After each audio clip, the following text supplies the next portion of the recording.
Shalom sahabat WB yang dikasihi Tuhan. Renungan harian wanita bijak hari Sabtu tanggal 27 Juli 2024 bertema Apakah kamu mengenalnya?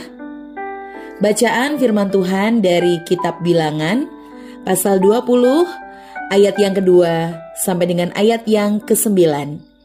Sahabat WB, sebelum kita mendengarkan sabda Tuhan, mari kita bersama-sama berdoa. Kami bersyukur Tuhan untuk hari baru pemberian-Mu yang Engkau anugerahkan, sehingga kami bisa bangun dalam keadaan sehat, semangat dan penuh dengan syukur.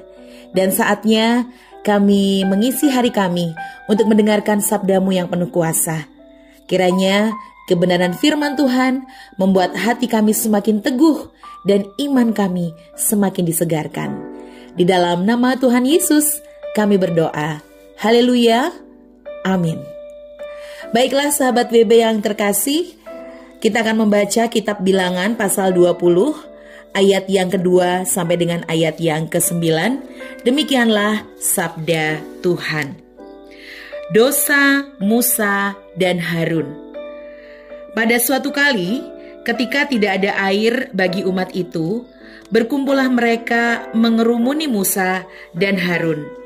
Dan bertengkarlah bangsa itu dengan Musa, katanya, sekiranya kami mati binasa pada waktu saudara-saudara kami mati binasa di hadapan Tuhan, mengapa kamu membawa jemaat Tuhan ke padang gurun ini, supaya kami dan ternak kami mati di situ?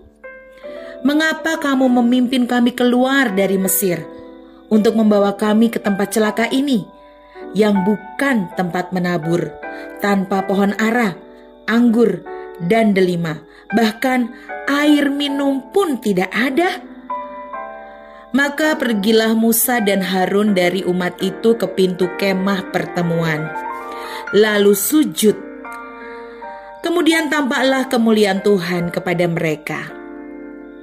Tuhan berfirman kepada Musa, ambillah tongkatmu itu, dan engkau dan Harun, kakakmu, harus menyuruh umat itu berkumpul. Katakanlah di depan mata mereka kepada bukit batu itu supaya diberi airnya. Demikianlah engkau mengeluarkan air dari bukit batu itu bagi mereka, dan memberi minum umat itu serta ternaknya. Lalu Musa mengambil tongkat itu dari hadapan Tuhan seperti yang diperintahkannya kepadanya. Haleluya. Demikianlah sabda Tuhan, dan berbahagialah setiap kita sahabat WB yang tidak hanya mendengarkan firman Tuhan, namun juga tekun untuk melakukannya.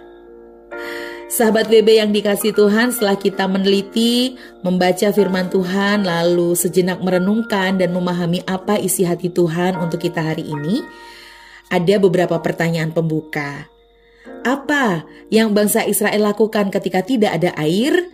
Sahabat WB bisa membaca pada ayat yang kedua. Lalu apa yang Musa lakukan menghadapi kondisi itu? Sahabat WB bisa kembali membaca ayat yang ke-6. Dan satu lagi, apa yang terjadi pada saat Musa dan Harun sujud di pintu kemah pertemuan? Sahabat WB bisa kembali membacanya di ayat yang ke-6. Sahabat WB yang dikasihi Tuhan, ketika tidak menemukan mata air untuk diminum pada saat kehausan di tengah padang gurun, bangsa Israel mulai menggerutu dan bersungut-sungut, bahkan bertengkar dengan Musa.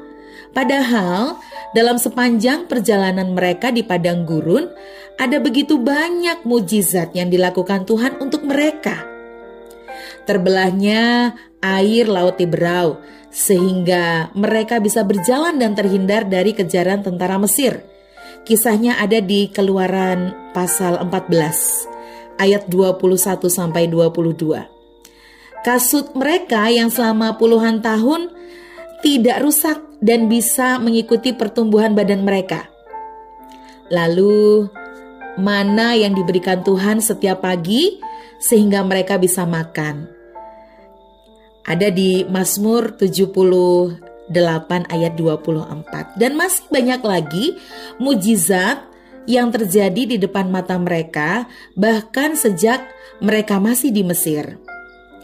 Namun sahabat WB, sebegitu banyak pun mereka menyaksikan dan mengalami kebaikan Tuhan, mereka bukannya mengingat dan menyadari serta mengakui bahwa Tuhanlah yang sudah menyertai mereka dan melakukan banyak mujizat di depan mata.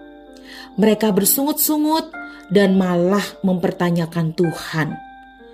Berkat dan mujizat Tuhan itu membuat mereka semakin dekat dengan Tuhan dan semakin mengenalnya. Sahabat WB, mungkin ini juga terjadi pada kita. Banyak pengalaman pertolongan Tuhan yang kita alami, tetapi kita tidak semakin mengenal Dia. Mungkin banyak aktivitas rohani dan aktivitas pelayanan yang kita lakukan, tetapi kita tidak benar-benar mengenal pribadinya. Ternyata yang kita perlukan bukan hanya mujizatnya. Yang kita perlu adalah mengenal pribadinya dan dekat dengan pribadinya. Mengalami dan menikmati perjumpaan dengannya setiap waktu. Itu yang membuat kita kuat dan tidak tergoyahkan. Pengenalan kita akan pribadinya membuat kita tetap berdiri, bersyukur, dan menikmati setiap proses, karena seharusnya hidup kita menjadi sebuah potret dari kasih dan kebaikan Tuhan, sehingga dunia bisa melihatnya. Nah, sahabat WB, sebelum kita membagikan firman Tuhan kepada rekan dalam kelompok pemuritan kita mengenai berkat yang kita terima dan komitmen kita, mari kita datang kepada Tuhan. Sekali lagi kita mau berdoa. Tuhan Yesus, kami bersyukur oleh karena firman hari ini mengingatkan kami untuk kami mengenal siapa Tuhan kami. Bahwa Tuhan kami pribadi yang selalu ada di tengah kesulitan. Dan itulah bukti bahwa Tuhan ada dan bukti bahwa kami mengenal Engkau. Terima kasih untuk renungan hari ini. Kami semakin paham, kami semakin mengerti dan menyadari betapa Tuhan selalu ada di setiap musim kehidupan kami. Di saat suka maupun duka, ada banyak kebaikan Tuhan yang kami rasakan. Kami berdoa kiranya Roh Kudus juga menuntun kami untuk melakukan firman hari ini dengan segenap hati dan sungguh-sungguh. Di dalam nama Tuhan Yesus kami berdoa dan bersyukur. Haleluya. Amin.